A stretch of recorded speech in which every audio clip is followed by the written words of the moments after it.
కూడా ఇవ్వాలని మేము కోరుకోం.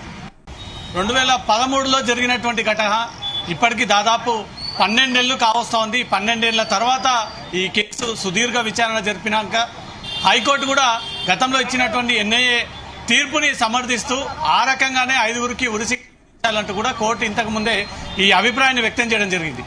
ఈ హైకోర్టు కూడా ఆ 5గురు నిందితులకు ఉరిశిక్ష విధించాలంటూ కూడా ఉత్తర్వులు ఇచ్చినటువంటి వెంటనే బాధితులంతా కూడా దిల్సుఖ్ నగర్ జంట పేలుళ్ల కేసు ఘటన స్థలానికి చేరుకున్నారు. వీళ్ళంతా కూడా ఆ కేసులో ఉన్నటువంటి బాధితులు. వీళ్ళే ఆ బాంబ్ బ్లాస్ట్ తో తీవ్రంగా గాయపడి ఒకరి చేతులు పోయి, ఒకరి కళ్ళు పోయి, ఒకరి బాడీ శరీర భాగాలన్నీ కూడా పోయి తీవ్రంగా ఇప్పటికీ కూడా గాయపడుతున్నటువంటి బాధితులు. ఇతను 107 బస్టాప్ వద్ద తీవ్రంగా గాయపడ్డటువంటి బాంబేళ్ల బాధితుడు. ఇతను ఆనంద్ టిఫిన్ సెంటర్, ఏదైతే ఈ టిఫిన్ సెంటర్ పక్కకు ఆనుకొని ఉన్నటువంటి A1 టిఫిన్ అండ్ స్నాక్స్ కి సంబంధించినటువంటి యజమాని. ఇద్దరు కూడా ఇక్కడ విక్టిమ్స్. ఫస్ట్ 107 బస్ స్టాప్ దగ్గర మాట్లాడతాం.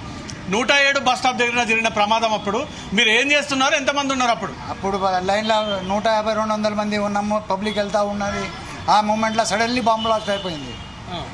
మొత్తం భయం, చెవు ఎన్ని పడలేదు, మొత్తం బాడీ అంతా మా మీద మంది ఇది అయింది, మా మీద పడింది. అప్పుడు ఎక్కడ పోతున్నారు మీరు?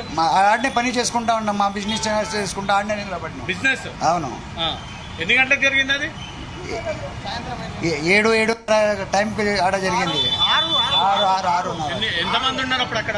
ఫుల్ జనాలు ఉంటే 2-3 వేల జనాలు ఉంటాయి ఆడ. నడుచుకుంటా బస్ స్టాప్ పక్కకే ఉన్నా కానీ ఆ మూమెంట్లో జరిగింది. ఫస్ట్ అక్కడ జరిగింది, సెకండ్ ఇక్కడ జరిగింది. 2 నిమిషాలు, 1 నిమిషం లోపట్నే 2 ఒకటేసారి. మాకేం అర్థం కాలేదు. మీకు ఎక్కడ గాయాలని?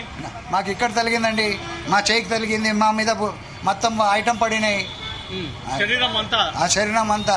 మాకేం అర్థం కాలేదండి. అప్పుడు మొత్తం బ్లాక్ అయిపోయింది ఎక్కడిదక్కడ. మాకెక్కడ పోనీకి ఆనికి మాకు ఇది కాలేదు, అంత కష్టమైంది. A1 టిఫిన్ సెంటర్ ఇప్పటికీ బ్లాస్ట్ జరిగి దాదాపు 12 నెలలు కావస్తుంది. 2016లోనే